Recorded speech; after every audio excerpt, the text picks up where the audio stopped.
Okay.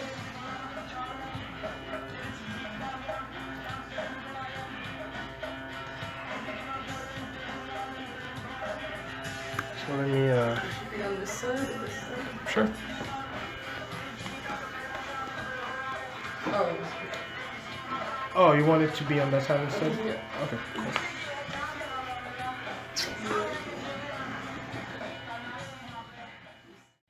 Comfortable space. Alright. We're about to go deep, man. I hope you're ready. I'm nervous. Really? Yeah. Nah, no need to be. Like, you're in your safe zone. You can say anything, say what you want. No one's gonna judge you. I promise. And if they do, I'll come for them. So, hey, Great. That's reassuring. that is reassuring.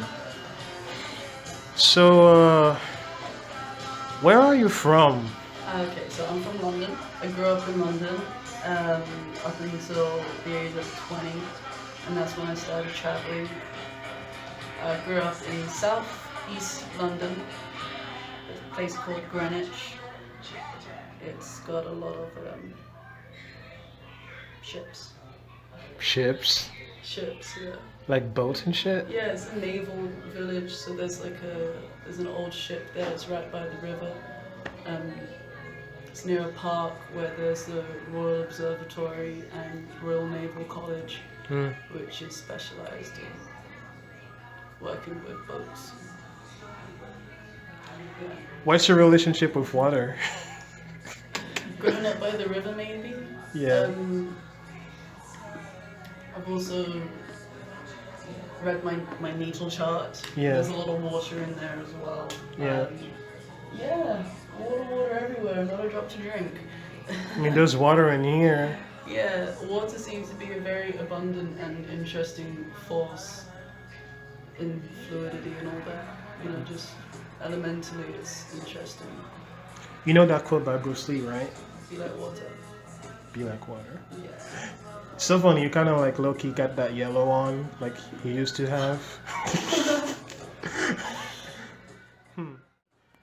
Like, describe being a kid, like, you know, like, in your environment, your upbringing and whatnot. Like, what's that been like?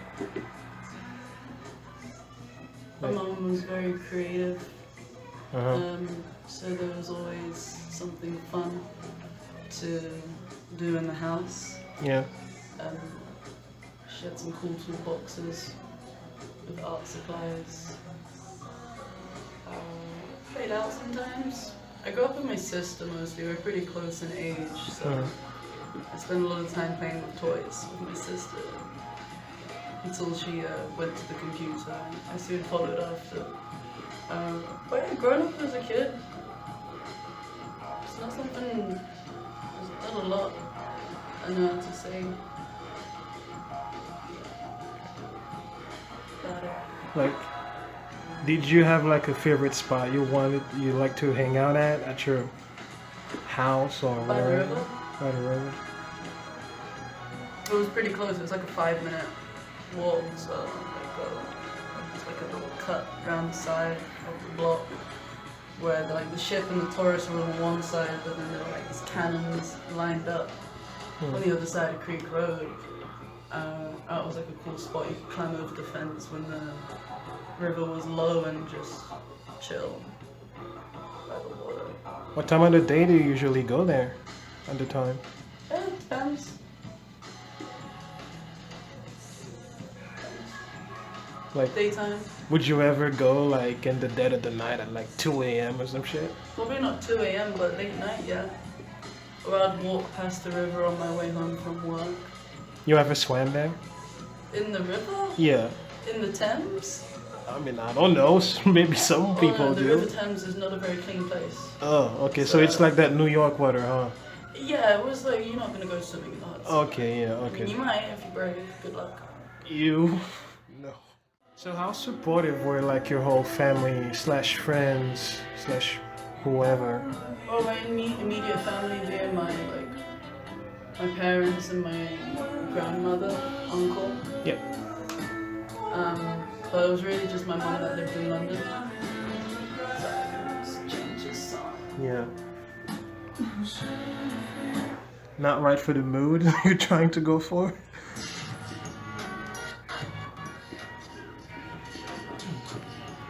My mum played a lot of music at home actually. Grew up with a lot of music, dancing. Yeah. We really were fun with it. Yeah. So it was really just my mum and us. My dad worked a lot. During the summer, I would go stay with my uncle up in Derby, which is north of England, Yeah. which was fun. My grandma also worked a lot, so we spent more time with my uncle. It was a bit of a walk, which was fun. Grew up with some video games, admittedly. You know, like, is your uncle like the Miles uncle? You know, from Spider-Verse? I don't know. Have you seen Spider-Verse? No. Like Miles Morales, the Black Spider-Man? No. No? Yeah. Yeah, his uncle, Miles' uncle, that is. He's very much like you're describing, you know, like the very chill, laid-back guy that you can go to and do whatever the fuck. Oh, I don't know. He was like 18, 19 at the time that we were like kids still. Okay. So, you know, we'd still play hide and seek and like Need for Speed versus mode and stuff like that. Go to the park. And we used to do some experiments. This one time we put a wasp in the microwave. Okay. And you know those cups from the 70s? It's like they're like glass mugs with handles. Yeah. And they're like dark brown. Yeah. So we accidentally trapped a wasp in the glass and we put it in the microwave and then we let him free because my uncle accidentally slipped the glass. I think he got scared and then he was angry and then we let him out the house. That's pretty cruel, microwaving. I mean, we were kids, we didn't know what we were doing. Right. I mean, that's a terrible excuse. Right. R.I.P. that was. As a Caribbean kid, like what we do for pastime, because you know we don't have electricity down there as often as you know the States do. So like we would like make our own little arrows and shit and like shoot them little bastards on the back like, and we will eat them too. Fun skills to have. Yeah, survival. Like yo, I'm not gonna lie, like we eat anything like lizards, fucking tarantulas, little birds. Yeah, we ate those. Tropical things. Yeah, we ate those. How do they taste? It's fine. How's the tarantula taste? You want me to be honest, bro? Like, I don't know if it's because I know it's a tarantula, like that. Just imagine it being hairy in your tongue. No. Like, so essentially, what you do at first, before you actually cook it, like you spike it and then you put it on to the fire, so like the fuck, yeah, so you can like make the whole hair fall off or whatever, and then from there you split that shit open, and then like you clean out the excess or whatever that's in there, like the venom, and then from here you literally just like sprinkle lemon, season the fuck out of that bitch, and then Sounds like a procedure. yeah, it is a process. Yeah, it is a process. Like, and it's so funny too, cause like all the seasoning is literally out there in the wild. So we'd literally go out and pick it apart, and then come back, sprinkle it, boom, boom, bada boom. Chefing it up. Yeah, it's kind of like lobster. I'm not gonna lie. Kinda. It's like got chewy inside. Yeah. It's lucky, especially because like our tarantulas don't like the biggest fuck. So so it's definitely enough like for like a 2-person meal. Not gonna lie. How did we go from fucking what you like to do to fucking tarantulas? But like, okay, so now what's your experience with school? School was fun. Okay, that's you I might hung out in the wanna. art department a lot. I didn't have a lot of friends. I went from different groups. I've never really fit in or felt like I fit in. Yeah, school was different growing up in the UK, obviously, because I had a uniform, which Yeah. was memorable. So did I, by the way. Nice. I went to a Christian school. Cool. No, not cool. They would preach to you about everything, and I mean everything. Yeah, we got Catholic schools in the UK as well. You went to one? No, no. Oh. Thank God. Why? No reason. It was just good fun. Did you have a favorite teacher? I had some pretty good teachers. I can't remember all their names. Miss Sullivan was my year groups section in Addie and Stanford in secondary school. Yeah. Yeah, I remember some of my teachers. I remember a lot of my teachers. Mr. Dixon had a lot of anecdotes, so we got to skip a lot of the lesson Yeah. because he would just talk. It was great. I learned a lot through that, surprisingly, at school. My art teacher was cool. His name was Warren, which means a place where rabbits live, or something. So, what did the fellow kids think of you and like the artsy stuff that you make? Because I assume you would draw in school sometimes, right? Yeah, everyone complimented me on my drawing skills and my art skills at school. Right. It's kind of my thing. The rest of the stuff, not so much, but I enjoyed sports. I enjoyed rounders. Did you ever do martial arts? Mm-hmm. Would you want to? Yeah, I'd love to learn Kung Fu. Why Kung Fu though? Okay, maybe, yeah, MMA with floor wrestling thing, it just doesn't work for me. Kickboxing, I would like maybe want to specialize in a Kung Fu style, like one of the five. I don't know if you're aware, but like there's like a school in town for capoeira. You know what that is? I know capoeira, it's fancy. Fancy cartwheels. Fancy. So, Cartwheel kickboxing. do you know the history behind capoeira? It was developed by the slaves during transit, where the boat section was so low that they had to do this. The dancing. It's part And true. they eventually learned how to really get. I feel like there's something spiritual with capoeira as well, because there's a synergy in like sparring. But that's all I know about it. They Yeah. wear white pants. Okay. So to kind of give you a background, so capoeira, it's people refer to it as a dance, which it kind of is. Right.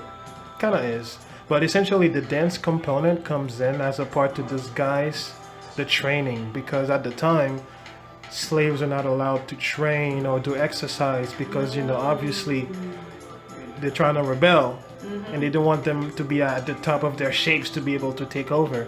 It's like Eddie from Tekken. Yeah, exactly. Exactly Tekken, Eddie, yeah. Yo, he's low-key so influential, you would not believe. Like, I played my first Tekken game when I was like probably 7 years old, and it was Tekken 3. And the first character I went to play was Eddie immediately, because I mean he was black, duh, but He's got not. cool sunglasses too. And he's got a cool fighting style too, He's like, funky. and he's easy to play as. Like literally, just smash buttons and you can beat people up. Like, He looked like he was dancing. yeah. So yeah, I kind of got curious about like the whole culture behind it, and apparently, it's about a couple centuries old at this point. Wow. Yeah, so it's like as legit as Kung Fu in a way. So you could go there and see how that works out for you. I like Kung Fu. You like Kung Fu better? Everyone loves Kung Fu flavor. But yo, here's the thing though. Did you know that capoeira is ranked second most deadliest martial arts in the world? What's the first one? Actually, it's Krav Maga. Yeah. Yeah, it is Krav Maga. Yeah, that shit. That was like my second choice to Kung Fu. Actually, was Krav Maga. Krav Maga? Like you just. Yo, low-key, you look like a Krav Maga person.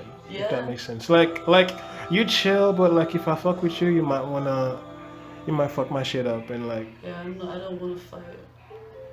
I'd like to learn how if necessary. But you it's don't like my wanna- last resort. Yeah. Okay. Self-defense. Right. Mostly. Good shit. So Now, fast forward, leaving school and all that. So, what was your relationship with your family in terms of, like you as a person, not like you as the artist, like did you guys get along? It was a little rocky in my adolescent years because I was craving a lot of my own space and independence. I Yeah. felt a little weighed down by some responsibilities and didn't like. There were experiences that I just felt so limited by in my environment. Yeah. But I eventually got there when I left the country. So, would you say that leaving the country was the catalyst for you to improve that relationship with your family, or? No, I've always wanted a healthy relationship with my family. It was just learning how to establish that, and space was part of it. Yeah. You know, once you live on your own, you start to appreciate the things that your parents provide, and then like that whole relationship changed as like, yeah, just certain things about understanding that like my parents are also people, um, like I am a person, so yeah, you can't like demand too much of someone after you've walked in their shoes and been like, oh shit, like that was really difficult. Yeah. Like, so I mean, who hasn't been, to be honest, right? Difficult. space and time, man. Space and time made our relationship strong because we started to like. I felt like we were seeing each other from a different perspective, more as individuals rather than like attachments. Try not to hold grudges, and I do try my best to forgive because I know I myself have those moments with people where I'm like difficult or being argumentative because. Yeah, I'm very argumentative. Like, I can be defensive. So, a bit rebellious. I'm growing out of it though. Going out of it. But I mean, it's good to hold your grounds and, stick to. Yeah, and like compromise sometimes is important as well for a little balance of everything. Yeah. Interesting. Yeah, like, I don't know, like some people, like they literally get ditched by the. Actually, I met a lady. She's like what, in her 60s right now, and she would tell me about the story of her life and how essentially her parents give up on her because she was gay. Oh, I hear that's common. Yeah. Like, yeah, I hear that's common. Like, it's pretty messed up how someone took care of you for so long and then out of nowhere they're like, you know what? Nah. You're that one thing that I don't agree with. Therefore, I don't know you anymore. It's hard.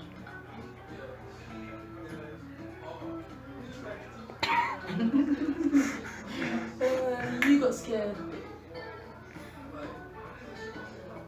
He's about to fight. He's about to fight.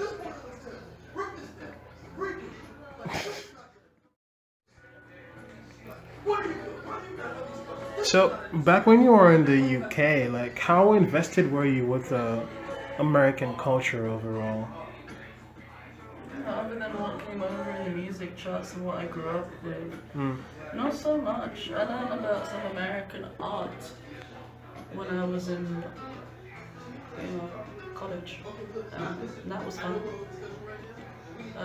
Most of what I learned about America was from television. Is it so? I know there's like a stereotype running around, Americans being very self-centered, very, very riches driven.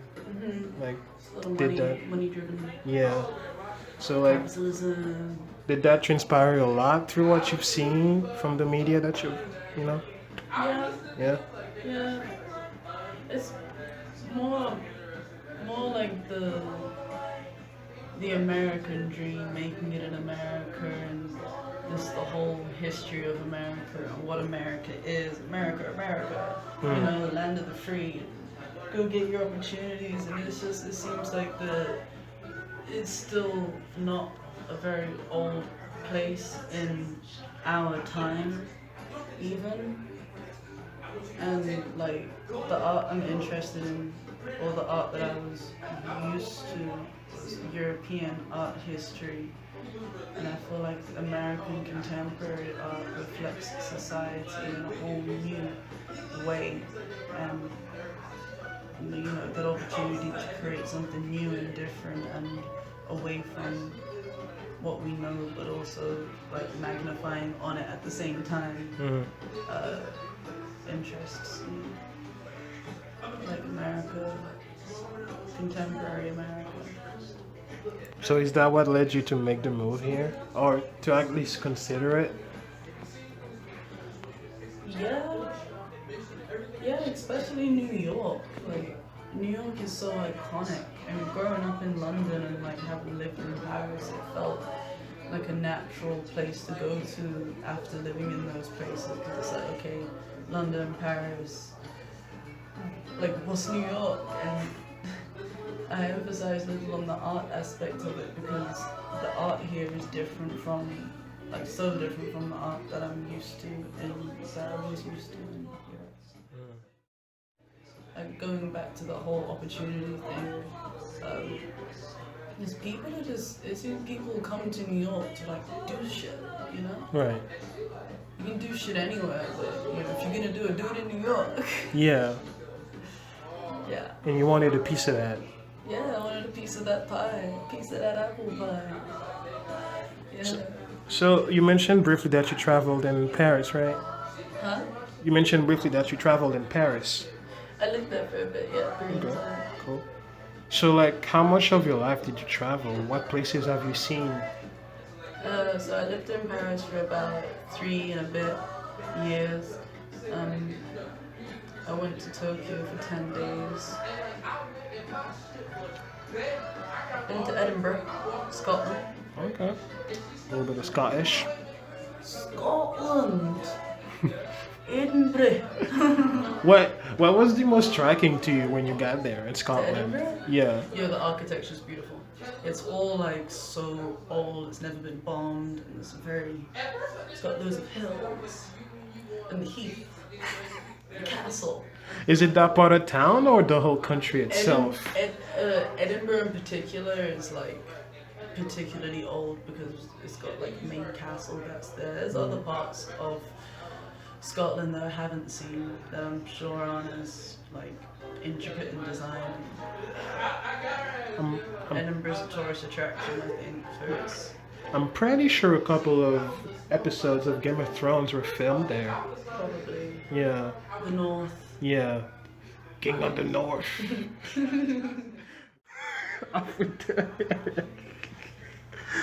Is that what you do to people you hate? In the name of the seven, was it the seven? Seven Kingdoms? In the name of the seven.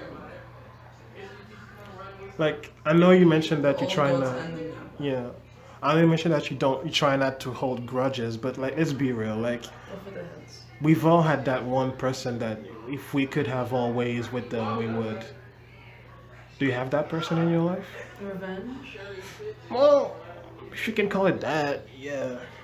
No, I try not to wish anyone, you know, ill health. Like, what happens happens at the end of the day. So people that have done you wrong, that straight up abused you, that straight up stole from you in a way. They're probably in more pain than me. You think so? Well, if I'm able to heal from external damage, great. Internal damage, like, that's different. Everyone's on their own healing journey at the end of the day. You have to be hurting to want to hurt people.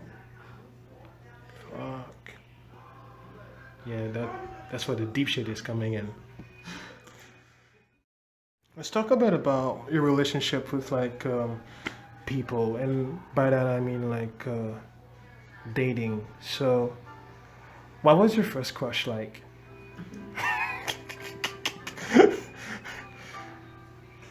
Oh, it was puppy love. We were best friends, and then I caught feelings. And Got the I see her fifis. feelings too, and then it fell apart at the end. Wow. That is like the most beautiful love story ever. No, I'm joking. Our first kiss was like we both leaned in, and we had our eyes closed, and I kissed him on the nose. I was going for his lips, but Hey, you missed the shots that you don't take, so hey, at least you went for it. I know I wouldn't have. I had my first kiss at fucking 16 years old. cool. It wasn't that bad, but it took me a lot to get there. The girl literally sat there for an hour waiting for me to make a move. Do you know how patient that girl must have been? Most people would be like, fuck this, I'm getting out of here. But nope, she stayed. Do you wish you knew what that crush is up to nowadays? Or wait, do you know what they're up to nowadays actually? I know what he's up to. He seems happy, so Hmm. good for him. Do y'all talk at all? No. No, not at all. It was just a one and done type deal. Well, I'm always there if you want to reach out, but I've reached out before and he's moved on with his life, and so have I. So you don't keep in contact with everyone from school. Right, Yeah. right. One thing I get a lot when I mention your name to people, or like when I guess when people see your profile for the first time, they ask, is she gay? Or is she a lesbian? Or is she a dyke? Does she like girls? What's your comment on that? Like, what's up with this assumption about you that people I keep didn't thinking? know people asked that. Apparently some people do.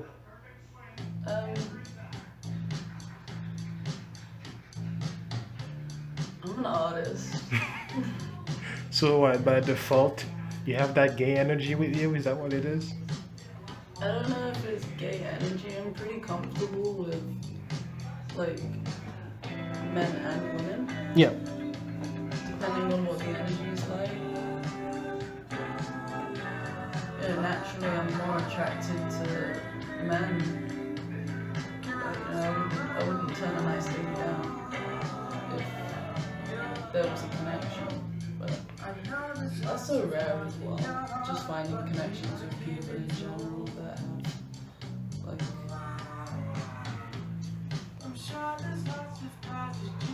So, typically, are you the one to make a move on people, or do you kind of lead them on?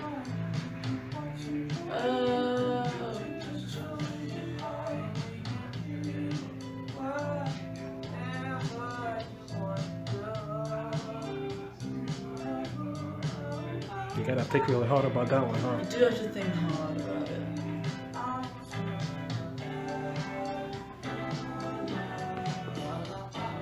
I'm a very open person. Yeah.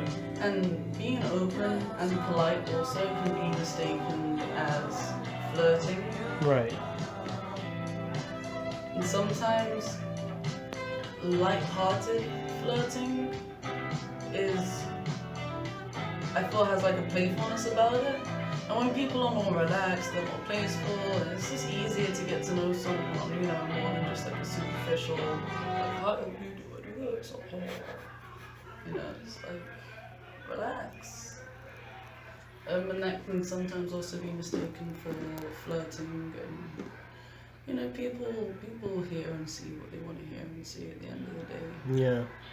I can't be responsible for everyone's reaction. I can only be responsible for my own. How receptive are you to that idea? Like, or any ideas in general? Like, say, like, your boyfriend comes up to you and say, hey, I want to try this. Like, Well, there's a lot of, especially in New York maybe, a lot of polyamorous types of people. yeah. And there's so many different ways to look at it. One way I can see it is in a non-committal sense, because there's so many people in such a dense it's a densely populated city. Mm. And everyone's busy, everyone's doing things, and if you find connections with people that are worth keeping, sure. Everyone's also dating a lot. Being single in New York is like a thing. And I feel that if it's worth meeting someone to be quote unquote monogamous with, if you guys want to get down like that, that's cool. Like, you know, good for you. It's no one's business how you decide to conduct your relationship at the end of the day. So, when you think, actually, no, let me rephrase that. When you hear the word love, what pops into your mind first and foremost? The letters LOVE. No, Touche. seriously, this is what it's pink. Pastel pink. Yeah, it's like a soft, oozy, gooey, warm, kind of like the inside of your mother's womb Mm. when the sunlight shines through her belly button. Fair, fair. Love is comforting, feels safe, like a cushion.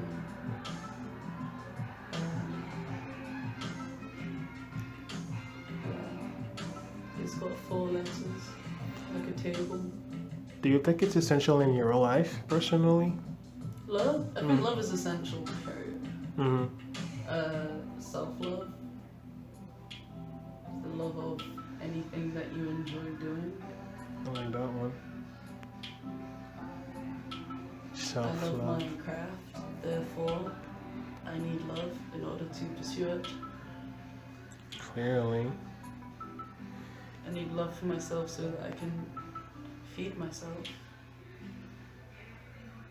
And also I care about people, so I need love to give to them too. So, are you someone that struggled with body image or perceptions of how you appear to people ever? I don't think I was really ever concerned with body image so much as I was with fashion. But sometimes I dress up, sometimes I dress down. I guess that's part of the confusion that people might have about my sexual orientation. Sometimes I dress like a boy. Sometimes I dress like a girl, whatever that means. Sometimes I wear shorts and a t-shirt. Sometimes I wear a dress. Whatever's comfortable. I like experimenting with fashion. Yeah. But like body image, like naked, Not really. other than being hairy. That's very specific. Yeah, and I thought I was too hairy, but now I just accept it. Is there like somewhere that's coming from? Has someone made comments about it?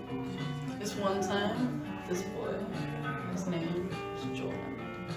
I were on the bench at school, and I was wearing socks up to like here. My school skirt was like right above my knee, and I had hair on my knees. And he was like, "Oh my God, you've got hair on your knees," and I was just like, "Of course, there's hair on my knees. There's hair on everyone's knees, isn't there?" Yo, low key, the human body is amazing. Like, did you Anatomy is fascinating. did you know that like a strand of your hair from like your head has enough strength on its own, like to carry like 100 times its own weight? It won't break. No, it won't. No, I'm telling you. Look into it. It's insane. When thinking of things I'm gonna be able to carry on my head, Like, yo. Can If we still handle it? there's a legit YouTube video that went into the science of Rapunzel, like the princess, and how she would be able to lift a whole human being, and it is possible, yeah. You would have to really like bear the pain, but it is possible. I believe it. Yeah. It goes to show how the grand design of like the human body is like so intricate and yet so fitting, right? Like, It's perfect. I mean, I wouldn't call it perfect. Some stuff could be improved upon. Like we could. According to the Vitruvian man, the mathematics of the human body It's perfect. is in synchronization with the universe. Mm. Like the whole pi number shit, right? Yeah. The whole Fibonacci sequence being found in everything and anything, all that. Are you a numbers person? Do you care about numbers? That's science. Numbers are part of that. Okay. Math, the universal language. Did you did you ever like consider like a career path as a teacher in that field? In science? Yeah. I don't know if I could be a good science teacher. Why not? Maybe I'd be a good science teacher. There you go, putting ideas in my head. Nah, I don't know. I like experiments. I don't think I'd want to work in a lab.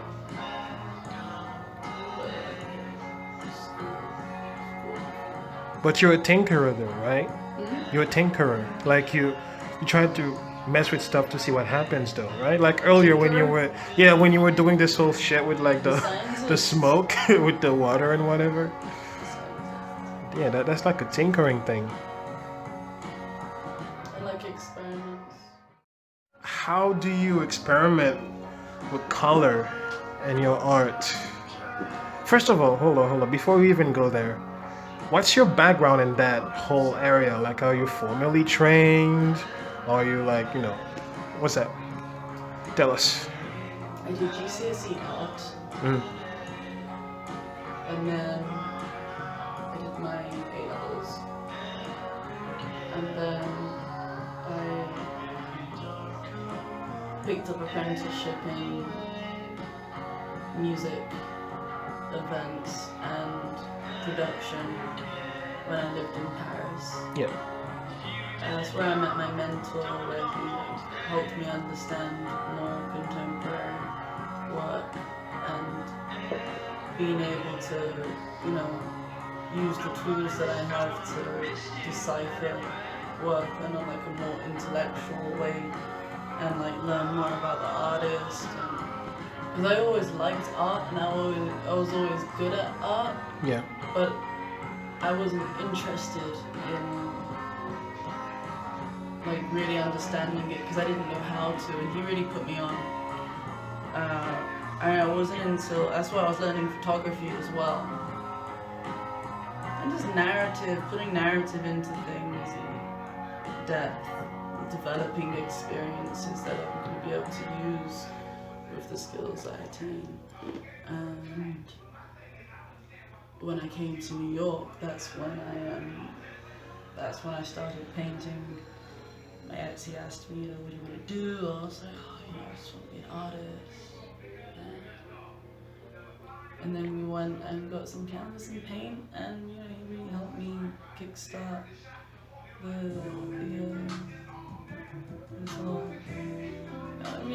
was gonna get here, but I didn't have the resources or the stability, so that helped a lot along the way. Painting was something that I was always good at, I guess. Yeah. Painting, illustrating, I used to draw manga, I used to draw the weird cartoons and shit. You grew up with watching cartoons and painting it. Interesting. How far I came personally, because like I mentioned before, me being in New York is pretty much a happy accident. I never really meant to be. Yeah. See, I'm evolving. I don't see it as a bad thing anymore. See? Growth.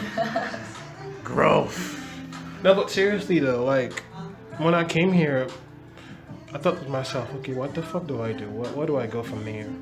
But then the answers kind of came to me naturally. I ran into people, did a few jobs here and there, and then my mentality changed. I became more open to the idea that, hey, maybe I can hustle my way out of here. That's what they all think. We live in a society, don't we? Isn't it fucked up how Land of the excess. Americans produce so much, and yet And yet we have neighbors over there like literally starving to death, and we don't give a fuck. Thanks. I wasn't sure if you saw. No, I'll be fine.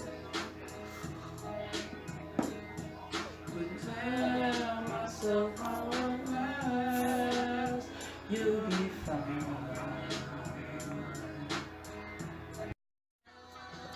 So, so we went from talking about, you know, our background and all that type of shit. So, like, what's your process typically when you work on something new? I just work with the energy around me, Mm-hmm. whether that's internal or external. Some of the energy comes and goes. Some of it, there's this one piece that I'm working on. This one. That one? Yeah. Like I started that a couple of years ago, and then I went back to it. Years ago. Yeah, it was one of the early things that I worked on. Okay. And then I came back to it this year, and now it's paused again. And you know, when that energy comes back, I'll be able to work on it. Until then, it's on pause. So yeah, this one as well. I don't know if it's finished yet, but you know, I'm definitely don't know if I'm still working on it. The one on top, right? Yeah. Okay. But that's just where I was. That's where my head was at the time. So, Depends. so you're not much of a, okay, I start this piece and I'm not gonna do anything else until I finish it type person, right? No, I like to spread my energy and work on multiple pieces if I can. And you know, this one I've only been working on this one when I started it. Yeah. And once I got the most of the groundwork done, that's when I switched it up. I went back to this Cadillac behind me. And then I switched it up and I did this dude, and then I went back to the Cadillac, and then I went back to this. Okay. This one I'm gonna go back to again, just not right now. He said, not now. So, I see. I've noticed that when you talk about your pieces, it's kind of like you're talking about a person. Is that on purpose? Yeah, sometimes on purpose. Yeah. Like, I feel like they have their own personalities and their own thing going on, you know. do you talk to your art? Is that a weird question to ask? I don't talk to it in like a verbal way. It's more of a conference in my mind where I'm trying to like move different perspectives around internally and like direct that directly direct it towards the canvas or whatever other medium that I'm gonna be working with. But yeah, in terms of process,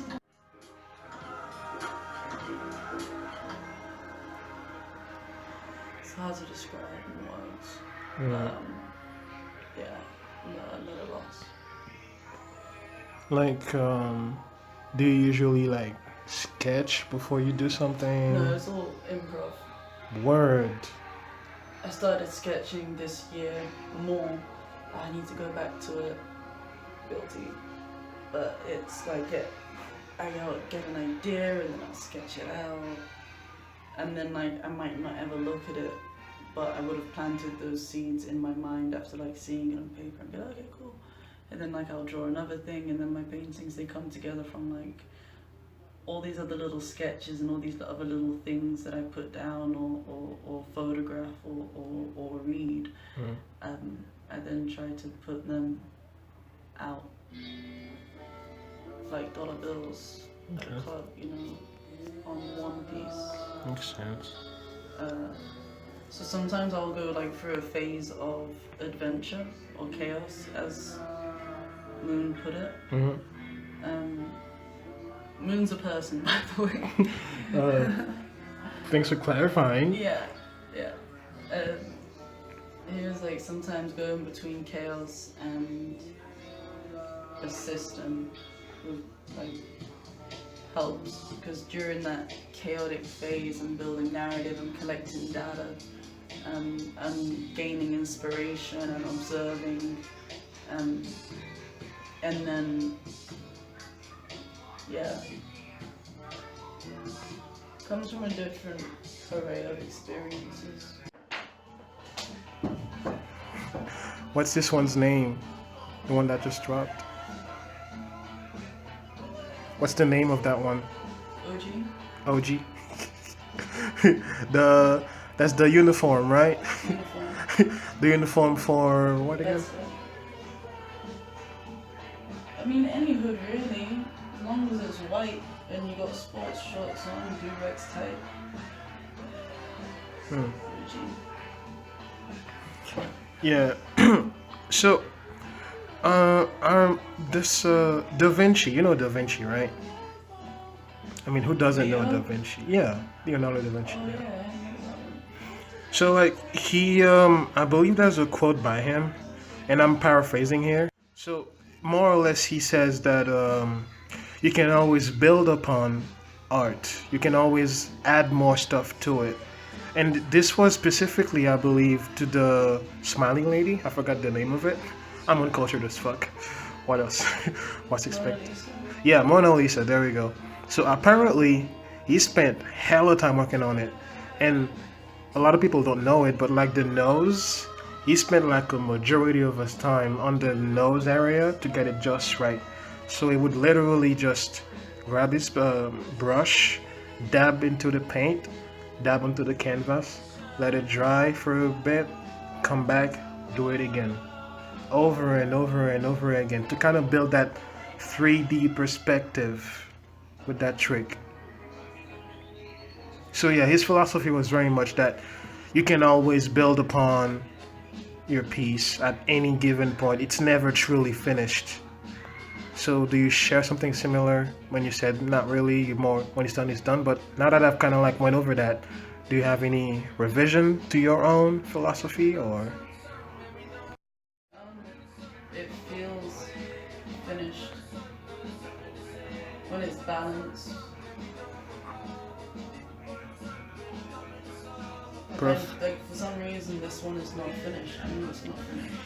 The one on top, right? It looks finished to like other people maybe, but to me it's nowhere near finished. This one here is, I know it's got so much more to go. It's finished when I can see the vision, you know? When I look at a piece and it looks back at me and it reflects exactly that feeling that I had at that time. I know when that feeling is, because it usually, for me at least, it's like a profound feeling for certain pieces that I create, and when the image resonates with the same frequency as that feeling, or the closest thing to it, that's when I feel like it's finished and it's complete. Okay. All those people along the way that kind of tried to nag me on to say, hey, keep going, okay? Like, I know it's tough, I know it's hard, but you got this, keep going. And oddly enough, you were one of those people. It makes me happy. It's not a good idea to kill yourself.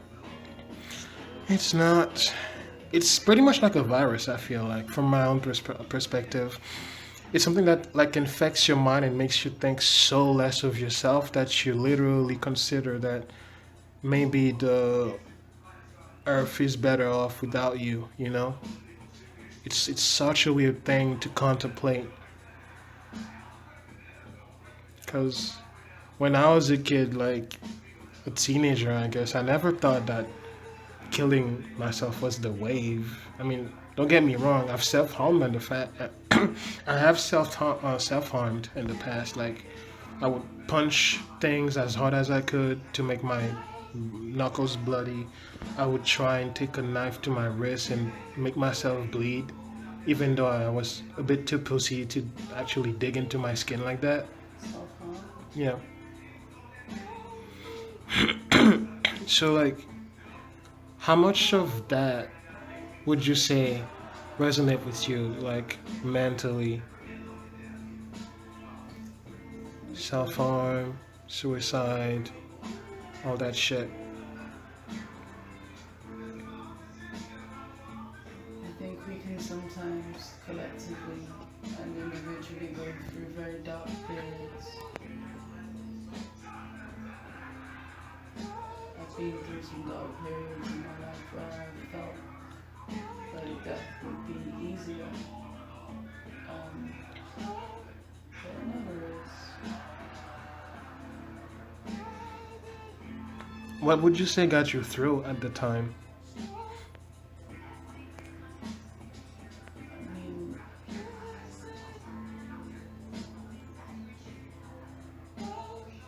what else am I gonna do? Right? Sit in my grave and wait for Judgment Day and do it all again? Or do it all again anyway in a different life? Or nothing, with the nihilistic perspective of things? I might as well live through it, you know? If I can imagine myself killing myself and dying, then I've already done it in my mind. Death. Muerto. La mort. Shine. Japanese? Yeah, that's Japanese. Well, technically, it's not the word for death. It's more like die, motherfucker, die. Shine. Yeah, that's Japanese for that. Death is a curious thing for me. Not that I'm curious about dying, but just this whole life and death and this being in between. Life and death is like, okay, we're not quote unquote immortal. We get hit by a car, we die. You know, Yeah. coconut falls on our head, we die. You die. 1,000 million trillion ways to die, you know. A million ways to die in the West. East, north, and south shit. Yeah, I saw that movie, it was really good. Yeah, actually, I want to see it again. You're a pretty funny person. I would say so myself, to be honest. Like, your jokes are like the kind of jokes that kind of like work like a ticking time bomb in a way. Like, at first you don't laugh, but then tick tock tick boom. Like, I kind of like that about you. So tell me, do you think joking about anything, like there's no limits, no matter what background you're from, no matter all that type of jazz? Like, let's remove the whole SJW bullshit, any preconceived notion, because I know you're black, obviously, and you know the N-word, all that type of shit, right? So remove all of that and just like think about strictly about just humans, like, and when in comedy and the way they relate to it. Do you think there's ever a line to be drawn in jokes? A line of time. A line of time. Meaning? Sometimes it's too soon to make a joke about something tragic. That is totally fair. But one could argue that, Hurting children. Harming children. yeah, okay. That's never funny. Never funny.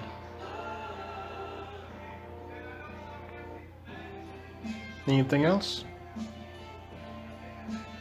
Well, there's other things than being PC, but the most important one to me is like kiddie jokes on. You don't like that? When they can be, but then it's like, It's kind of like a low-hanging fruit. yeah, you know, kids didn't do anything wrong. Like in this situation, I'm pretty sure a dickhead would bring up something like, what about those children soldiers from Africa? Like, Don't you wish sometimes that you could go back to your former Oh kitty man, if I can self? go back to my kitty self, knowing what I know, Ugh. I don't know if I could be a kid. Yeah. Yeah, that's a whole different lens. If I could bump into myself.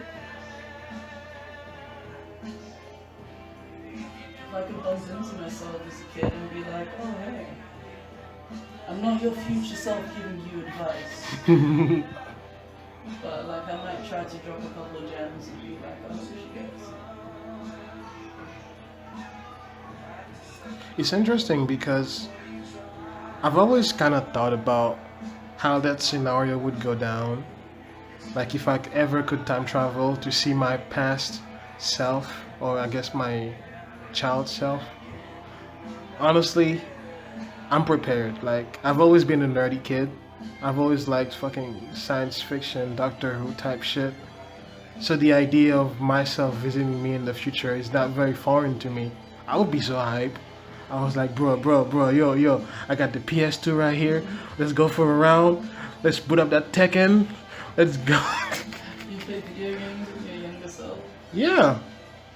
Have you ever heard of the concept of entanglement in quantum physics? Is it like string theory? You know, we're pretty much high as fuck right now, so if we go into that, it's gonna be a whole other can of worms. But essentially, essentially, Worms and string theory entanglement, you're hilarious. essentially, entanglement is the idea that two particles, right? No matter how far apart they are, what you do to one is gonna be, the effect is gonna be perceived on the other one. What's that, sorry? Uh, I was just thinking of a can of string theory. Quantum entanglement. Uh-huh. Essentially, the idea is two particles, right? Okay, say I give you one particle. You go to London, your cozy London city.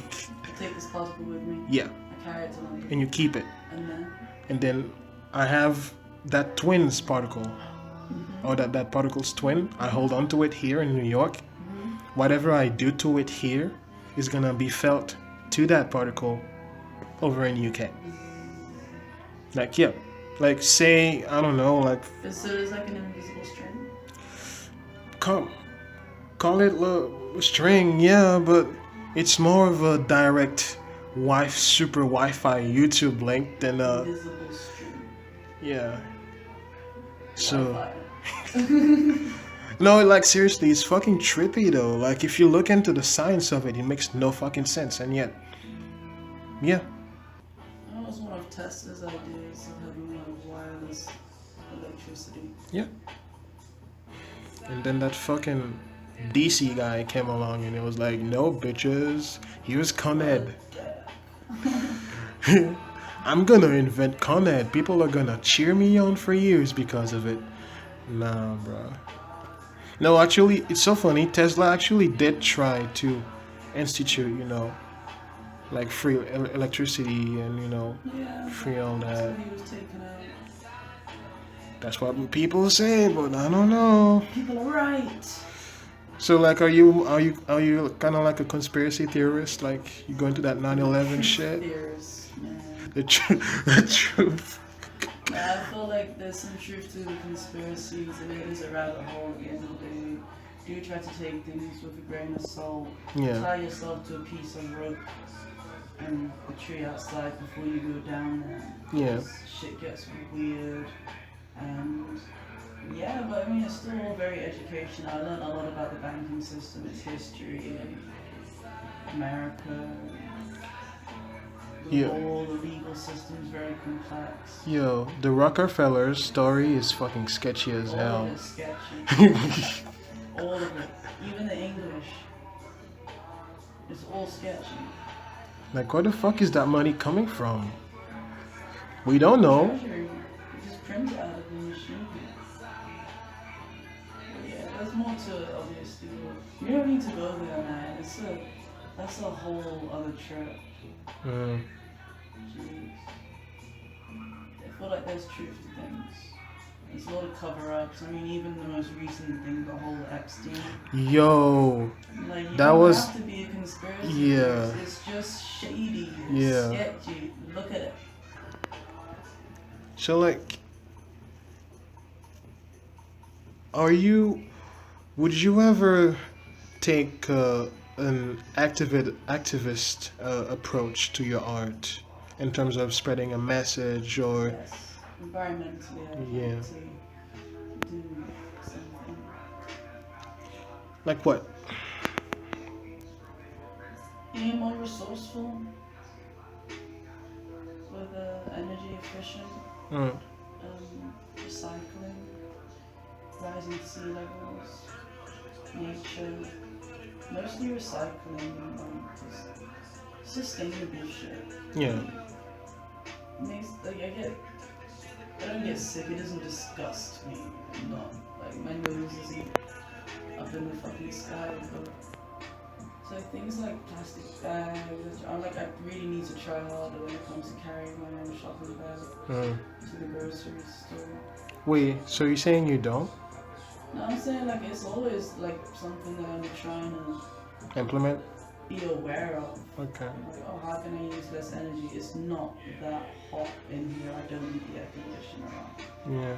If it was really fucking hot in here, yeah, I'd have the air conditioner on. I try not to. So interesting. I recently I got like a shopping bag with like a big ass Pride logo on top of it. You know, like the inverse peace sign. I carry it pretty much everywhere whenever I shop. Yeah. And it helps me on two fronts. Number one, I save hella money. I know it sounds weird, but like when you shop with like an actual shopping cart, your mind tricks you into thinking that, oh, okay, I can take one more. I can take one Fill all more. this space up. Yeah. So, what's Tana's ideal house in terms of, layout, construction? I know you kind of briefly mentioned the whole bedroom aspect, but think of a whole house, A loft. a loft. Everything has to have wheels. Everything? Nah. Wheels with brakes. Okay, fair. You're safe. I respect that, but why does the oven need wheels? Oh no, the kitchen doesn't move. Okay, fine. Cool. No, the kitchen can stay where the kitchen is. But everything else? Everything else, wheels with like foot brakes. So like, if you wanted to move a table, but you didn't want that table to slide around, you would just move the table into position, lock the brakes in, bang. Yo.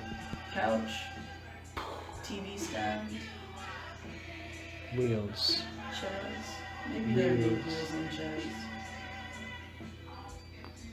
That makes so much more sense though. You're right. Like it makes it, because like typically when you want to move the furniture around the house, you have to get help to move it. But with the wheels, You just move it all the time. I'm one of those habitual furniture movers, you know? I like to change the energy around often. Like at least once a month or maybe every 2-3 months, like rearrange the furniture. yeah. Do people's opinion of your art affect you in the sense of like, do you care about critiques or do you care about? I love feedback. Okay, fair. I like to, like, feedback's effective because if the feedback is positive, then it means, I'm on the right, I'm getting done what I aimed to get done. It's almost like confirmation, but also it's comforting. Yeah. It's like, oh look, someone else, like it's working. Like, it is a feeling. But yeah, I like people's opinions and stuff. It doesn't change the way that I work. I'm lucky enough to have a lot of positive feedback about my work. Mhm. So, that makes me happy. I like people having me feedback. Fair, fair. Yeah, I know you very opinionated in a way. I don't think you're that easily swayed when it comes to people's opinions. personally. I can agree with people's opinions. I often feel like I come into disagreements. Like, I don't. There's few things there's many things that are wrong, but the relationships that I have and the connections that I have,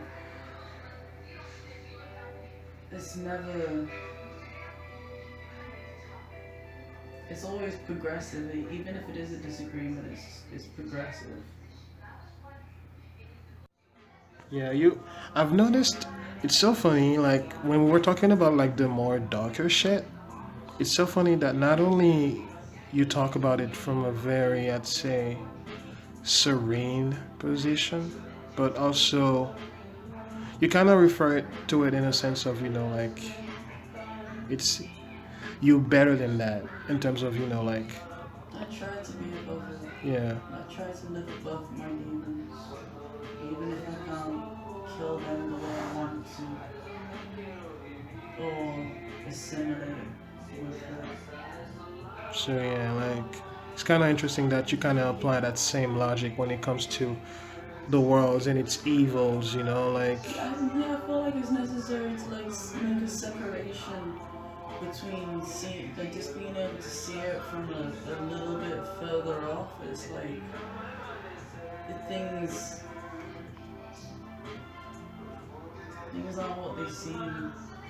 Even when you get really close into it as well, and see, like understand shit on a more like personal level, it's like okay, context. Context I feel like is important. And when you put things into context, even when it's terrible, it's still like understanding that even that in its terribleness is part of the process. because I feel like this culture is very over sexualized in my personal opinion, like especially in the way it's marketed to you. It's always about looking hotter, looking like sexier, all that type of shit. Yeah. Yeah, it's a thing. It's definitely a thing. Like, do you ever like consider how those things might affect you? Like, do you ever like watch an ad or whatever and like think to yourself, this is bad image for women or whatever? I don't really watch too much. You get the ads on YouTube, and most of it's medication. It's Like, interesting. revealing about my Google searching. Yeah. It's like, what's wrong with me? Yeah. This is cause it's scary though, cause like me personally, I've never seen any ads about medication ever on my It's YouTube. really bad. It's like, do you suffer from migraines? Are you fucking Is kidding it me? affecting your daily life and your social life? 5 years from now, what do you see this whole art endeavor leading you to? Hopefully some residencies abroad. Mm. I'd love to work in a foreign country, get posted up for, a little while and impact the scene over there. And, I'd like, maybe not at the end of, within the next 5 years, I would like some merch. And, more shows, more publicity, some more funding. Yeah. And just continue doing the same thing, but like, more abundance. Want to keep on evolving in mediums. How mainstream do you want to go? Not that mainstream, or kinda mainstream? I would like to define something iconic.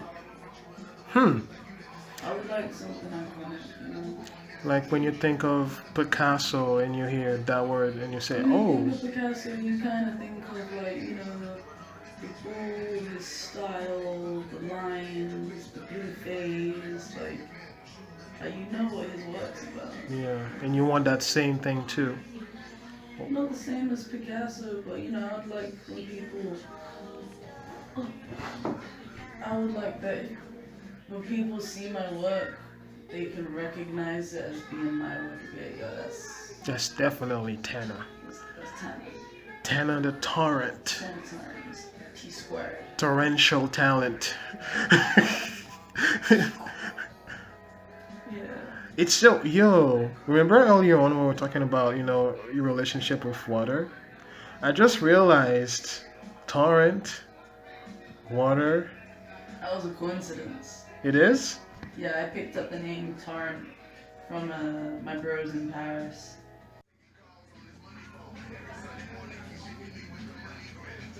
I'm a pretty private person, I think. Yeah, I can attest. Yeah, I mean, I'm open about my experiences and lessons and things like that. That doesn't mean I have to go into detail. Yeah, I'm very careful, or I try to be careful with my words about the details of my experiences. mm, It's hard for people, and I learned this over time.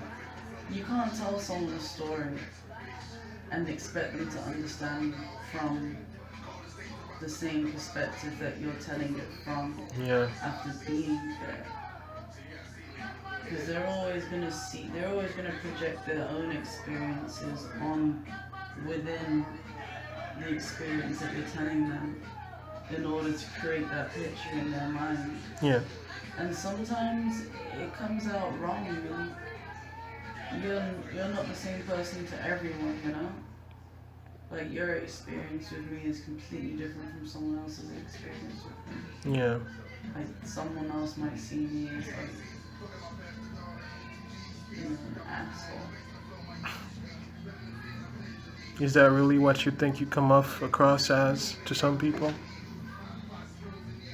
No, I try not to. I know I can be blunt, though, and, like... Which is not a bad thing. Yes, it's not a bad thing.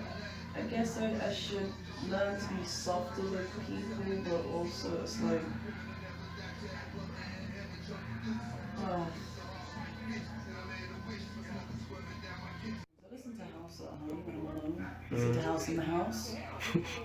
Do you shuffle? The appropriate place. Yeah? I do two-step and I shuffle. I gotta learn. Yeah, house music, like the first song I can think of that got me into the whole EDM culture and whatnot, that probably would be Levels by Avicii. Rest in peace, man. Can you believe he actually died? Holy fuck. Avicii died? Yeah. He's dead. Sorry to bring the mood down a bit, but yeah. Yeah, he died. I'm not sure of the circumstances of his passing, but Now he's a DJ in heaven. hell yeah. Like they're lucky. Heaven, Yeah. yeah. Maybe he's a DJ in hell. But he's a sick DJ. He No. works between both. Yo, no, but seriously though, like Avicii, man, this man was special. Like he was, even though he was mainstream as fuck, he still had like a vision that he wanted to accomplish as a musician. And he got to share like some pretty powerful words through his songs. Like that song Wake Me Up, for example. You know that one, right? So wake me up when it's all over. I don't know if Avicii like that. I just know he's a big, like... Okay, he's a big name. He's been Okay. around for a long Yeah, time. yeah. He's definitely one of the OGs in EDM Yeah. for sure. But yeah, he went mainstream and his sound wasn't that typical poppy shit. Like, he spoke like facts through his music, you know? And I respect when an artist does that with their work, you know? I mean, don't get me wrong, that poppy shit has its place, okay? Like, it's okay to go commercial. Top 40. We need Yeah. top 40. Yeah, There's no top 40 without those artists. yeah. It's not But going commercial is there's nothing wrong or immoral about being commercial, okay? it's just commercial safe though. It's a safe place. Mm. It's censored. Definitely. On the business aspect of your art, would you say that this is something that really you think about a whole lot, or is it more of something you kind of leave in the background? Something I need to take care of, but you know, it's not my main focus because my main focus is making the work. Yeah. Grateful right now to have some people around me. Shout out, they know who they are. Shout out. Yeah, they're sending me in the right directions, helping me out, helping me navigate. Fair. Like, because obviously, like, when you get bigger, obviously, you're gonna have to tackle, like, the financial aspect on a more involved perspective, especially when you deal with brands and stuff like that, right? So, would you, like, take care of that yourself, or would you rather have, like, someone to do that for you? I wouldn't mind someone doing that for me, but I would also like to know as well what's going on. Right. Like the teeny weeny detail stuff, like whatever. You don't care. I mean, I do care, but I mean, I would want to entrust the right people to take care of that stuff. Obviously. And knowing that they would pay the amount of detail that I would to it. Okay. But I don't know.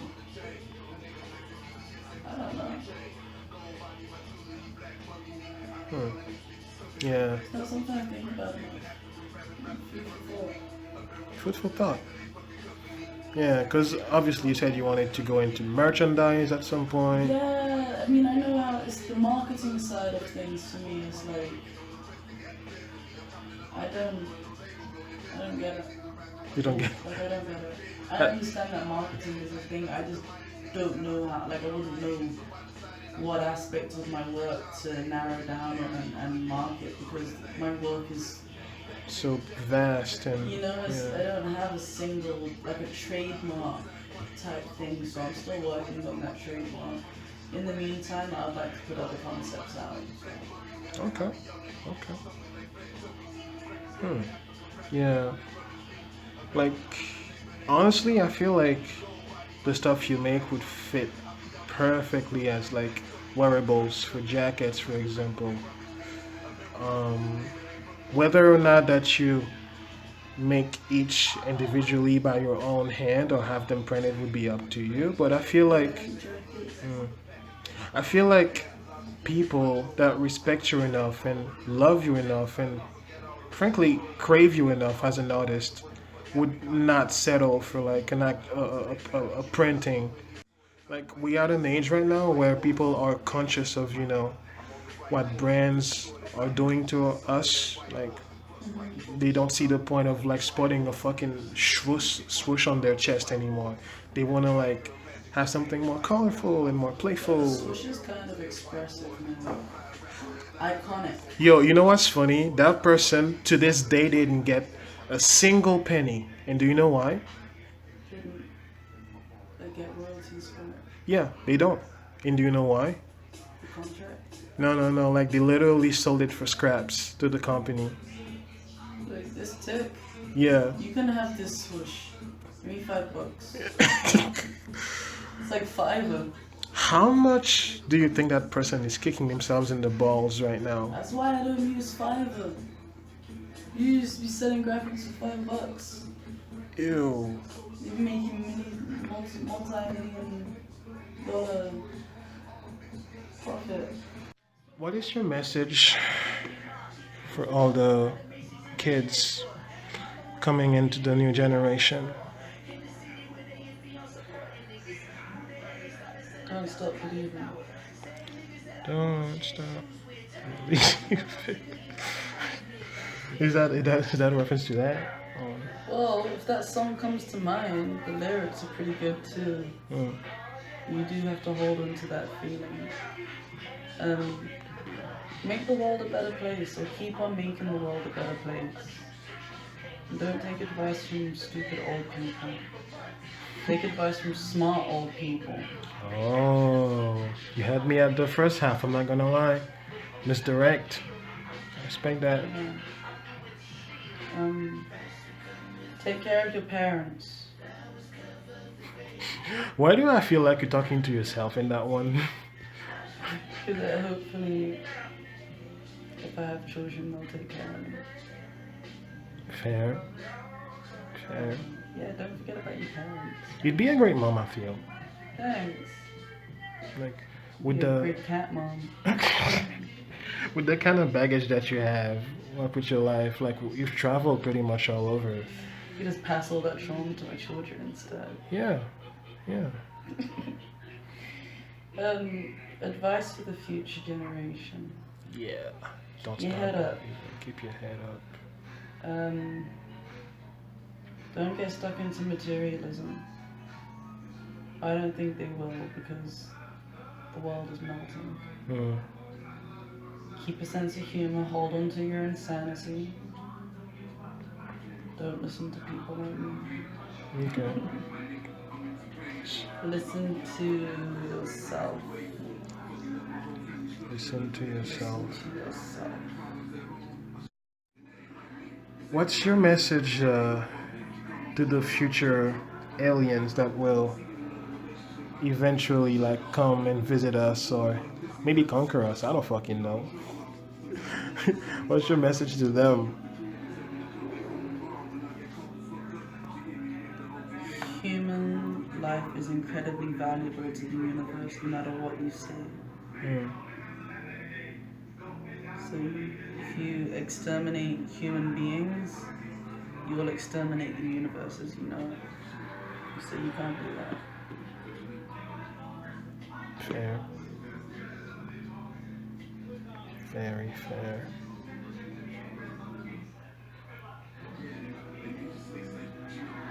Cool. Tana Hopefully they'll Torrent. fall for that one. Why do I feel like low-key that could also apply to like AI and shit? Like, that would be pretty much the same thing for AI too, I feel. You think in the future where like technology becomes so damn mainstream, like fucking everything is tech. It already is. Yeah, but You're recording this on a phone. don't give my trades away. There's a wireless speaker over there with another portable device. Yeah. That's it. You think that's gonna be limiting for people's creativity No, in the I feel future? like it's not going to be limiting, but I do feel like we need to stay sharp and use a compass, use a map. Don't rely on things like Google to get you from A to B. You can't trust these machines. You can't trust these machines, man. You have to trust and rely on your human instincts. Because a machine can deceive you, as can a human, but I mean, you can't deceive yourself. Right. Can't deceive yourself. Learn where the fuck you're going. Don't get lost. It's a message to myself. Because I am so dependent on my Google Maps that there's a whole piece of my brain that I used to be able to navigate without. So I know where I'm going. I don't need to check my phone. Just don't depend on your devices. So keep your life organized for you. Do that shit manually. Hmm. You know, be independent of the machine. Rage against the machines. Yeah. This last one is gonna be a message to the people in charge, the politicians, the influencers of the world, if you can call it that. Like, what's your message to those people? Message to the influencers of the world. People The that men in charge. pull the strings of everything. The Rockefellers. The people who think they pull the strings. Y'all fuck up. No, I don't know, man. I don't know what to tell these people. If I knew, I would have tried. Corruption. Do a better job. I don't know how to tell you to do a better job. Just do it. Don't let your dreams be true. Think of the environment, think of the future. Stop being selfish.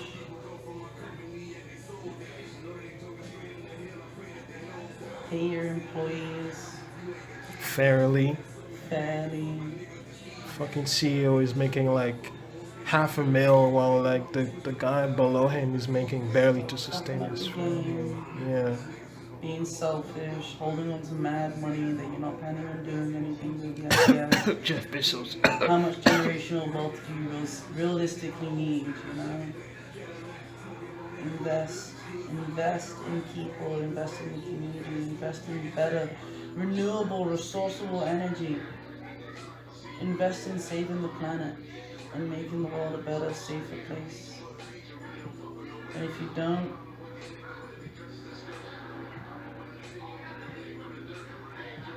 what happens if you don't? Just quit if you don't want to commit. Well, thank you for this very insightful journey into your mind, Thank you Tana. for this interview. It's been a fun journey. I don't know if we'll ever make it back.